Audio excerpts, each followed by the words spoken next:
Hi, in front of me is Motorola Moto G10 and today I would like to show you how you can enable or disable auto rotation feature on this device. First of all, open tab menu.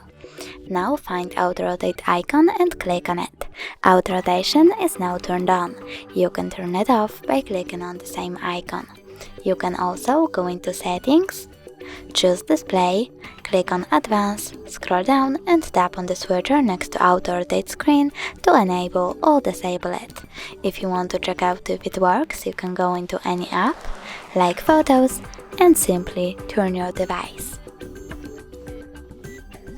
Thanks so much for watching. If you enjoyed this video, don't forget to smash that like button, comment and subscribe. Bye!